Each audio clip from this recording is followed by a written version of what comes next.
Okay, Cypress Bible Church, here's a question on the end times, and particularly as it pertains to perceiving the future. I'll summarize a little bit of the question. It says, I was heartened to hear your opening remarks that the study of eschatology should produce a change in life. I was also glad to hear your interpretation from Revelation 1:7 that the word blesses, the word blessed equates to happy. I don't see prophecy-induced happiness very often. My question is this: what will you be doing or preaching around the subject of eschatology to prepare us to take heart what is written in it? Your handling of this subject was helpful, and I'm eager and hopeful to hear more around this topic. And the questioner goes on to particularly ask if we will try to make some connections between current world history and what we see in the scriptures. So the first thing to say is just to reiterate what we said in the book of Revelation 1, verse 3, that prophecy is intended to give us hope. I may disappoint the asker of the question in that I don't intend to make a lot of attempts at connecting current world events with biblical prophecy. And there's a reason for this. It's not because we're trying to shy away from something or be controversial in any way. That's not it at all. The bottom line is we actually just don't know. And I think the humble approach is to say we don't know. For example, let me just give one example here.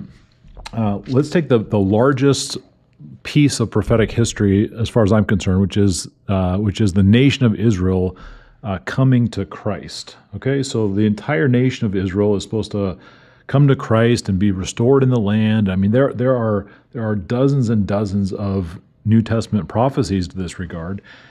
And take, for example, Zechariah chapter 12.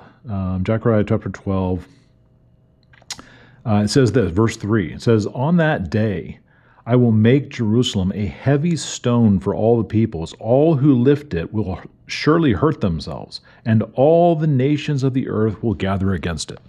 Okay, so prior to 1946, whatever it was, the establishment of the nation of Israel, prior to that date, people would read that text and they would say, are you kidding me? How in the world is Israel going to be a force in the world again? They're not even a nation.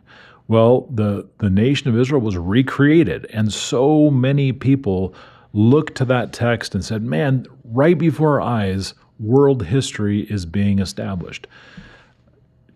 Is that potentially true? Absolutely potentially true. Absolutely potentially true. But could the nation of Israel be wiped off the face of the earth again? There's nothing in the scriptures that preclude that. All we know is that at some point in the future, the nation of Israel is going to be reestablished, and God is going to work with them again. That's what the scriptures say, and that's what we teach. The emphasis of the scriptures is actually on the hope that we have, that the world history is driving somewhere, that God is in control of things, and that we ought to have hope, especially in persecution and tribulation.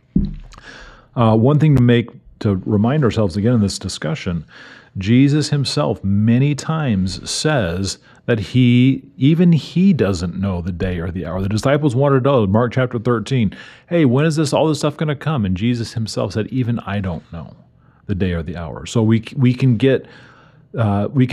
paint the broad strokes. We can look over here and kind of go, okay, I see the weather of world history, maybe kind of assembling and growing in such a way as to, I can see how these things might come to be, but we don't know. We don't know when these things will happen. The point of biblical prophecy is to give us hope. And so as we expound this, as we look into these very, very fascinating texts, we will see one major thing, that God in the past was faithful to his people, which means God in the future will be faithful again. So hopefully that gives us some fruitful discussion in the weeks and years to come.